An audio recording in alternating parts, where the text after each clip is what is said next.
Police थाने में inspector विजय 2 साल पुरानी कीरत सिंह केस फाइल का अध्ययन कर रहे होते हैं। तभी हवलदार के साथ एक आदमी अंदर आता है।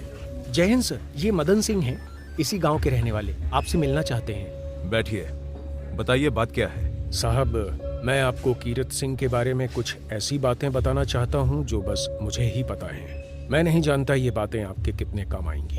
काम की है कि नहीं ये पता करना हमारा काम है, आप बेझिझक होकर बताइए। कीरत सिंह मेरा पक्का दोस्त था और अपनी हर छोटी बड़ी बात मुझसे बांटता था। वो काफी सुलझा हुआ, अपने काम से काम रखने वालों में से था। पर उसकी बीवी जमुना, वो और ही मिजाज की औरत है। कीरत सिंह की इतनी अच्छी जमीन थी गांव में, पर उसकी घरवाली को तो शहर की जिंदगी की चाह थी। जब भी मौका मिलता वो कीरत को जमीन बेचकर शहर में बसने की बात करती। मैंने तुमसे कितनी बार बोला मुझे शहर नहीं जाना। जब खेती से 2 वक्त का खाना मिल रहा है तो ज्यादा लालच करके क्या फायदा। मुझे पट्टी मत पढ़ाओ, मैं तुम्हें कहे देती हूँ, मैं यहाँ ज्यादा दिन तक नहीं रह सकती।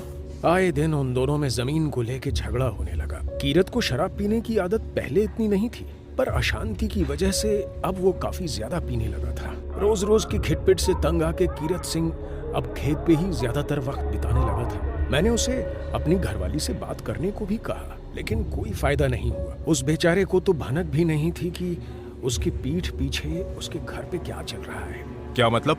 कुछ दिनों से जमुना के हाव भाव में फर्क नजर आ रहा था। कीरत से झगड़ना तो दूर, वो उसकी तरफ मुड़ के भी नहीं देखती थी। एक दिन कीरत ने सच्चाई का पता लगाने की ठानी और अपनी घरवाली को उस चंदन के साथ रंगे हाथों पकड़ लिया। पहले तो उसने चंदन को खूब मारा और फिर जमुना की भी जमकर खबर ली। चंदन कीरत सिंह को देख लेने की धमकी देकर वहां से निकल गया। तब से ही सरपंच और कीरत सिंह के बीच 36 का आंकड़ा चलता था। लेकिन इतना सब होने के बाद भी कीरत की घरवाली और चंदन का मिलना जुलना बंद नहीं हुआ। कीरत सिंह इस बात को लेकर और परेशान रहने लगा था। तभी से उसने और ज्यादा पीना शुरू कर दिया था। ये चंदन आखिर कीरत की घरवाली के संपर्क में आया कैसे?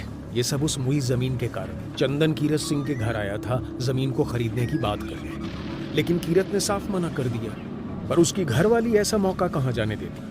उसने कई बार कीरत को चंदन की बात मान लेने को बोला, पर कीरत अपनी पुरखों की जमीन किसी कीमत पर बेचने को तैयार नहीं हुआ। पर फिर जमुना ने कीरत के मरने के बाद वो जमीन चंदन को क्यों नहीं बेची?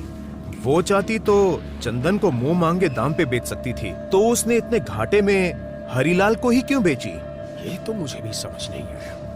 कीरत की मौत के कुछ दिनों बाद ही जमुना ने अपने भाई भजन सिंह की मदद से हरिलाल को ये खेत बेच दिया। ये हरिलाल तो साधारण सा किसान है ना, इसके पास ये खेत खरीदने के पैसे कहाँ से आए? साहू का उधार लिया था उसने साहब, सबको पता है। पर बेचारे की फसल हर बार खराब हो जाती है। मुझे लगता है चंदन ही काला जादू करके हरिलाल की फसल बर्बाद कर रहा है। वरना आप ही बताइए साहब, इतनी अच्छी फसल यूं रातों रात भला बर्बाद होती है? उसकी कोई तांत्रिकों से पहचान भी है। ये सब तंत्र मंत्र टोना टुटका का ही असर लगता है। इस बात ने तो हमें भी चक्कर में डाल रखा है। यदि इन बातों का इस केस से कोई ताल्लुक है तो हम इस रहस्य को भी सुलझा लेंगे। तभी एक हवलदार उनके केबिन में आता है। सर, हरिलाल के बताए अनुसार स्केच तैयार हो गया है। क्या तुमने इस औरत को कभी देखा है? कुछ जानते हो इसके बारे में? नहीं साहब, मैंने इन्हें कभी नहीं देखा। कौन है ये? उस दिन जो नर कंकाल इमली के पेड़ के नीचे से बरामद किया था, उसके बारे में हरिलाल को इसी औरत ने बताया था। मैं इनको नहीं जानता।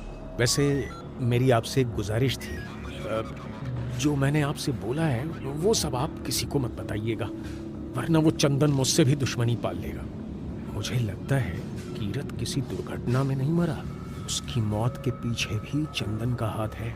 फिक्र मत करो मदन सिंह, अगर इसमें कोई साजिश है तो हम उसके तह तक जाके सच को पता लगाएंगे।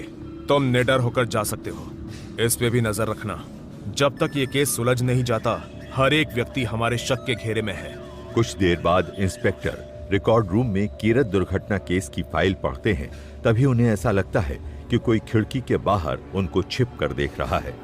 वो उठकर खिड़की के पास आते हैं, पर कोई दिखाई नहीं देता। कौन है वहाँ? तभी अलमारी के ऊपर से एक फाइल नीचे गिरती है। इंस्पेक्टर विजय फाइल का नाम पढ़ के एक क्षण के लिए रुक से जाते हैं। त्यागी? अरे ये तो वही है जिसका नाम ज्योति ने हरिलाल को बताया था। जिसे वो 3 लोग मार रहे थे। कहीं वो कंकाल। क्या विनोद की फाइल इस केस में कोई नया मोड़ लेके आने वाली थी? क्या इंस्पेक्टर विजय ज्योति तक पहुंच पाएंगे? कहानी जारी रहेगी।